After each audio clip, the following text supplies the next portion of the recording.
Hello there, everybody. Welcome back to another mini podcast, episode number 2. Going to be a little bit of a continuation of mini podcast episode number 1. If you didn't see it, then feel free to check that one out. But these videos are meant to be a little bit more of a podcast style. Sit back, relax, put it on in the background as you're working on something else, and just enjoy the sweet sundry sounds of my voice for 20 to 40 minutes. All right. So last episode, we talked a little bit about my life as a YouTuber, how I got to this point.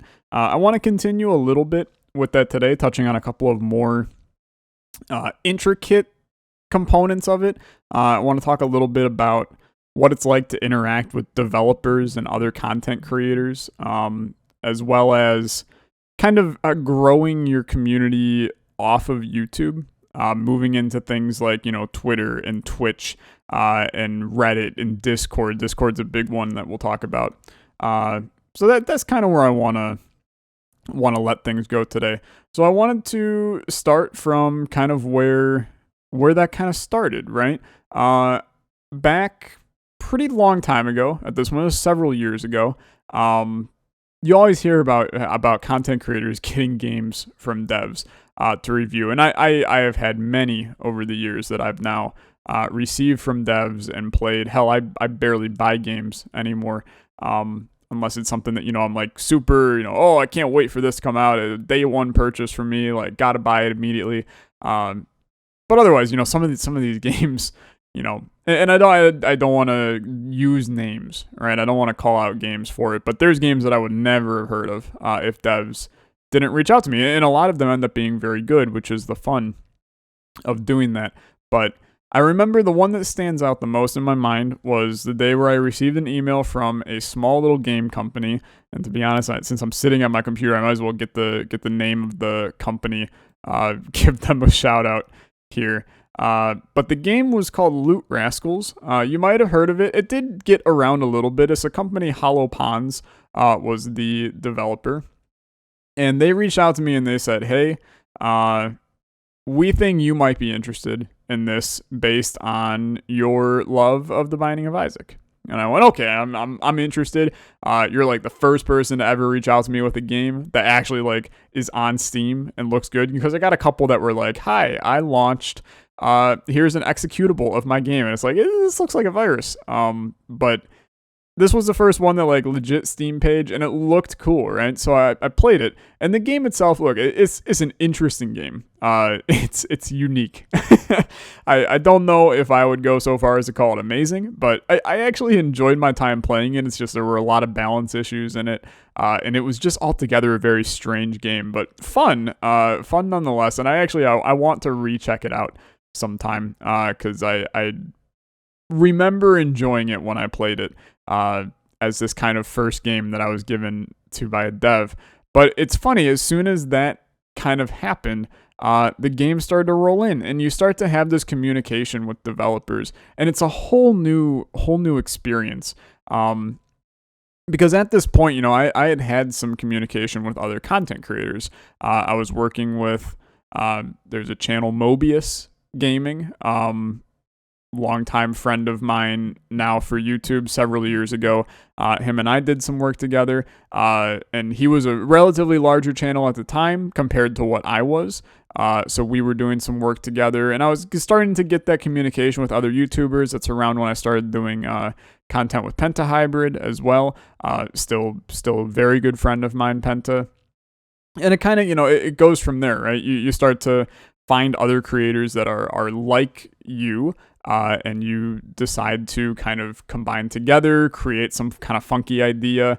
For Penta and I, it was the Isaac races. We did a couple Isaac races that kind of took our communities and just jammed them together and made this brand new thing. And then he had people he worked with, I had people I worked with. All those communities started to come together. That's how the Unusual crew started, kind of the group of guys that I make content with.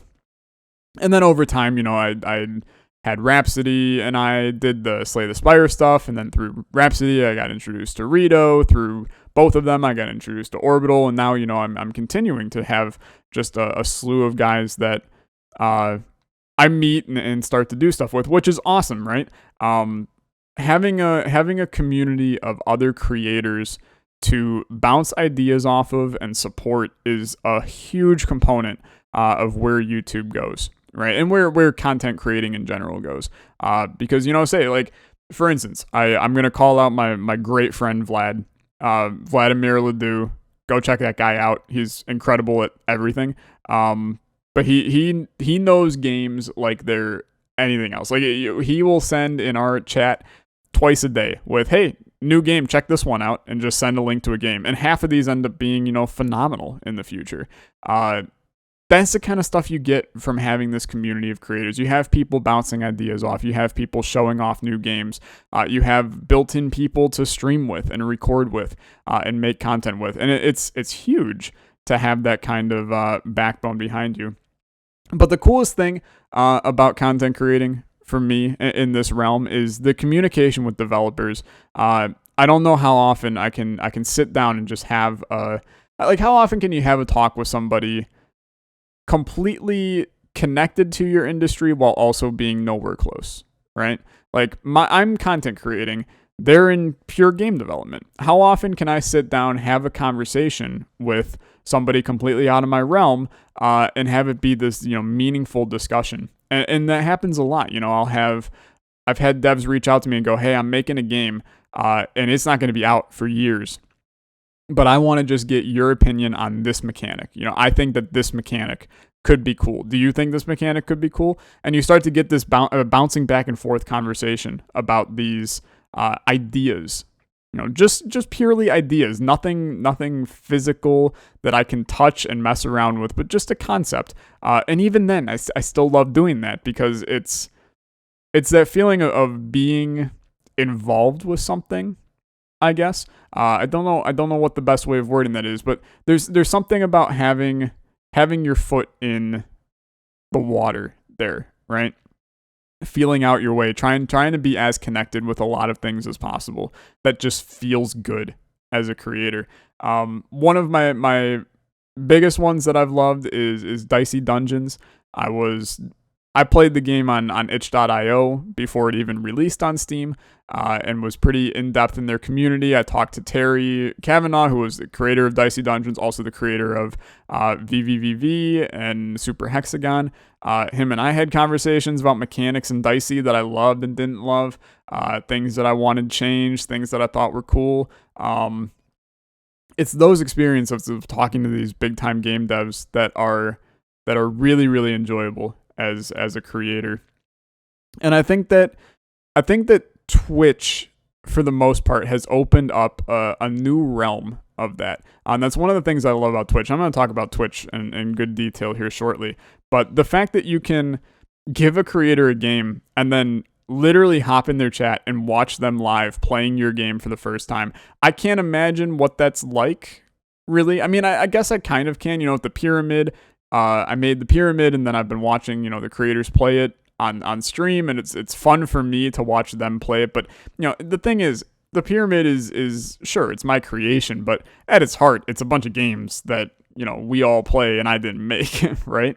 So it feels a little bit different on there. But to have something that I built from the bottom up, and then to watch thousands of people play it, or watch one person with thousands of people playing it, or watching him play it, that has to be a whole nother experience that I can't even begin to fathom, right? I can't even begin to fathom that. And that's the awesome thing about Twitch, is that live component.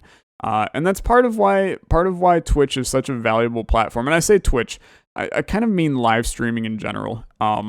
Whether you do it on YouTube, whether you do it on Twitch, Mixer, Dailymotion, Vimeo, I don't care where you're streaming. I don't even know if those last two do streaming at this point. I haven't even heard of Dailymotion or Vimeo in years at this point. But I just know from my experiences on Twitch what Twitch can kind of do for you. When I started making content on Twitch, I had done YouTube streaming for a while before that. And YouTube streaming is fine. I'm not going to knock it, but it's missing a lot of the features that Twitch has that are valuable to a streamer, right? And the thing with YouTube was I had a huge community on YouTube that was watching streams. So to take basically, take a community on YouTube of a couple thousand people and then move to a new platform where I have 0 followers. Like, I don't have anybody following me on Twitch. How do you rebuild that community? And that's one of the hardest things about streaming, I feel. Or, streaming. Hardest thing about streaming if you start on YouTube. Hardest thing about YouTube if you start streaming, right? If you start on Twitch, then you're at ground zero regardless, right? So you're building up the same way that you're starting at ground zero on YouTube building up.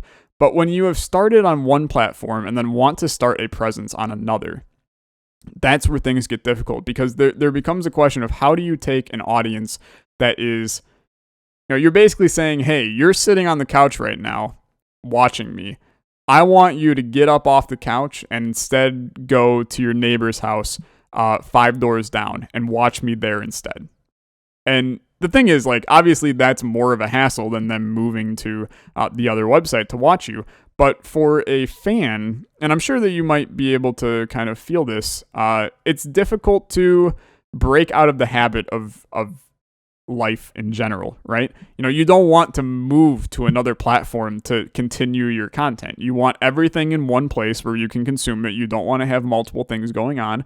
It's the same reason people get mad at things like, the Epic Games launcher. I don't want games anywhere but Steam. I don't want, to have to hassle with multiple launchers for games. I don't want the Origin and the Epic Games launcher and this launcher and that launcher. I just want Steam. I want all my games on Steam. If a game isn't on Steam, I'm not buying it. And I get it, right? It's a little bit narrow-minded, I feel. But people don't like change, right? People don't like change. So when I moved to Twitch, I didn't really expect to have a whole lot of luck with it. I expected, honestly, when I moved to Twitch, I expected to move back to YouTube in the future. But there was a different feeling on Twitch that I didn't have when I was streaming on YouTube. And it was this feeling of community, almost. People that were watching me on Twitch, it felt like they were there for me, not for the game. And I think that that's something that Twitch breeds a little bit more, is this concept of being there for the creator, not being there for the game. And there's still a good amount of it that occurs. I stream Isaac on Twitch, I get 100 viewers. I stream Creative Minecraft on Twitch, I get 20 viewers. But the thing is, those 20 viewers are people that I could stream myself eating cereal, and those 20 people are going to be sitting in my chat, right? And that's something you don't get on YouTube, I don't think. Or at least it's harder to tell, because I can't see the names of all the people that are watching my YouTube videos. I can see the comments, and there are several people that I know that are going to comment on this podcast, and they're going to say that they have watched every video I've put out for the past year. And those people are great, right? And those are long-term loyal fans. But not everybody's like that. A lot of people want just that one thing that they came to the channel for. They don't want to touch any other content going on. And I get that, and I understand that completely. That's part of content creating, right? You have to be very careful about the audience that you create. And it's something that I've run into problematically, like, a lot in recent time. My channel got really built on Isaac, and I struggled for a while to upload any other content but Isaac, because I didn't get the views. Isaac would have 1,000 views. I'd upload non-Isaac video, it'd have 100. And it's like, okay, how do I get the audience to move towards these other videos? And I think that today it's way better. A lot of people view my channel as variety now. Isaac is still going to always get more views than anything else on my channel. And I'll be honest with you, it'll probably be like that forever. And that's something that I've kind of come to terms with and respected and understood. And I am okay with it, right? But I'm finally getting the views on the other series that I feel that I deserve, right? Because I feel like I'm making good content that isn't Isaac related, and people are starting to find me for that other content and stuff like that. And that's where Twitch is fun as well, because Twitch, I can stream a lot of different stuff, and people get exposed to a lot of different stuff on Twitch. When your favorite creator, YouTube handles subscriptions differently than Twitch handles follows, right? A lot of the times, you'll follow someone on Twitch, they're going to stream a lot of different stuff, or they're going to stream the same thing. But there's a lot of variety streamers on Twitch in comparison to, I feel, variety YouTubers. YouTubers tend to be pretty focused on one thing, whereas Twitch streamers, you have the people that are focused, but you also there's a good chunk of variety that occurs. So you may end up following someone thinking that, he's on Twitch, I'm going to get my Isaac content from Olexa on Twitch. But then, I go live and I'm playing Spelunky, and they tune in and they expect Isaac, but they stay. And it's part of that getting people to stay that's difficult. But maybe they're having a really good time. Chat's, really enjoyable. There's good interaction between me and chat. Now they're staying, they're enjoying Spelunky, and this is opening another realm of content to them. Because now they're going, well, maybe I like Slay the Spire when Alexa's playing that. Now I'm going to check out Slay the Spire. And now I'm going to start watching his Slay the Spire videos. And now soon I'm watching on YouTube, and my Slay the Spire views are going up because I've been streaming a lot of Spire on Twitch. And those viewers are now coming over to YouTube to check out the videos that they've missed out on, right? So there's a lot of YouTube and Twitch play back and forth with each other, and it's a dynamic relationship, the two of them, which I find hilarious because they're completely competitive in terms of the companies. But for creators, these are two like crazy tools that are at your disposal to get content out to your fans and in general grow your channel. You use them together. And the biggest thing about Twitch, and I said it just before and I want to expand on it, the interaction is what makes Twitch huge. It's the ability to sit down and have a legitimate conversation with people, to be able to talk to them. In a YouTube video, I can sit here and I can go, hey, how's your day? And I can wait years and I'm never going to get a response back in real time about how your day is. On Twitch, I can go, hey, how's your day? And somebody's going to go, yeah, I'm eating a waffle. Or, yeah, my day sucked, but I'm here now. And hopefully you can make it a little bit better. There's the interaction between people that connects you as a creator to the people watching your stream. And that's the best thing about streaming, because now people are forming this bond with you that isn't just, hey, we both like Isaac and you make Isaac videos and I want to watch your Isaac videos. Instead, it's, you are a human being and I'm making a bond with you because I feel similarly about how you do on this, or something like that, right? That's where Twitch is good. You start to form this connection with your viewers. And that's another reason why I love Discord, right? When I made my Discord, it's now been 4 years since I've made my Discord. 2016 was when I made it. Starting out, I had nobody in my Discord, obviously. It was me. It was an old childhood friend, and it was a couple of the content creators that I was making stuff with. And slowly, people started to join that found me from random videos. And now, my Discord community is very large. If you haven't joined the Discord, there's always a link in the description of my YouTube videos. But, you form this community of people that are all there for the same reason, right? They're there because of you. When you have a YouTube channel, people may find you randomly because it gets recommended. There's no way to recommend a Discord channel. Like, if you join my Discord, you're there because you got there through me, right? Everybody's sharing the similar aspect, similar component of their life. It's me, right? And now I'm able to interact with you in the Discord and promote my stuff and share stories and talk to you directly. And you get that interaction like you get on Twitch. But Discord's been such a great tool as a content creator, both in terms of the promotion aspect, but also in terms of the connection aspect. I remember back a good 10 years ago now at this point, gaming online, everybody used to pile into a Skype call. And, if you wanted to have 6 people in a Skype call, if the leader of that Skype call dropped, well, now everybody dropped. You had to recall, and then sometimes that call wouldn't go through, and you would have the annoying Skype tone that would play, and it'd just be a mess to get everybody coordinated on Skype. But then Discord, dude, if we had Discord back then, people hopping in and out of calls, quick ping to people, hey, you want to do this? Hey, you want to do that? Having the ability for content creators to get into the same call, you can invite people to a Discord, common Discord, don't need to be friends, don't need to share personal information, Just everything in one place. Hop in a call, hop out of a call. Quickly as that is so huge for making multiplayer content. But then the ability to have fans in there and be able for me to say, hey, at everyone, I'm live on Twitch. Go check it out. Now you're getting a direct ping to your, phone or computer that is, hey, I'm live. Come check me out. And you're going, I'm not doing anything else right now. I might as well go hang out in this stream and see what Tyler's doing. And you go in, you find a new game. Now, once again, that game is cascading to YouTube. You start to watch that game on YouTube. You're watching my content of that on YouTube. And I'm growing my fan base. That's what's huge about Discord. Along with just the community that is formed on Discord in general. I know many people in my community that are now like good friends because they found each other through my Discord.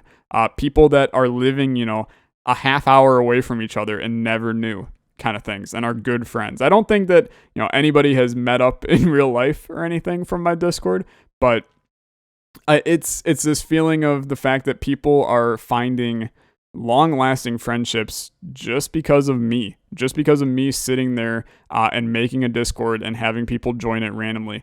That's such a wild concept to wrap around in my head, that I'm forming friendships somehow, but it goes larger than just my channel, right? It goes into the real life, helping people out, which is another reason just to do YouTube and content in general, right? It's such a crazy concept and crazy life, honestly. One of my favorite things that I've gotten over the years from making content and from having a community is the fan art, right? It's the fan art. Having people make art of myself. Many people asked in the last video, so I'll cover it here. My avatar on YouTube and Twitch and everywhere is this, blue hooded mage wizard looking guy. And basically, to put it bluntly, this was just my skin in Minecraft back in the day when I used to be a Minecraft channel.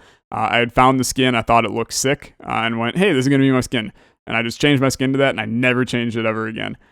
So when I made my YouTube, I was like, I might as well just make my Minecraft avatar my YouTube thing. So for a while, it was just the Minecraft version of it. And then my sister, who's a graphic designer, said, how about I just make like a nice vector art version of the Minecraft character? And I was like, yeah, sure. That sounds cool. So that's how the one that's there today came to be. But it's fun because it's a little bit of a mystery to people for how my avatar came to be. But on top of it, it's a very, very easy avatar to draw. Basically, it's just a blue circle, and then inside that blue circle is a black circle, which makes it very easy for people to make fan art. And I love receiving any fan art. People will send to me on Twitter, people will send to me in the Olexa Reddit, or on Discord, just random fan art that they make of me. And seeing it always is like, there's no greater feeling than knowing that somebody took time out of their day to draw something for you, right? It's such a fun thing. That and like any comics of me is always fun. A couple of those have come out. Even videos. There was a video that floated around for a while that was the Amazon Alexa, and it was the Amazon Alexa device, but it would say like phrases from my videos, and it was like a commercial that was edited to have my voice in it.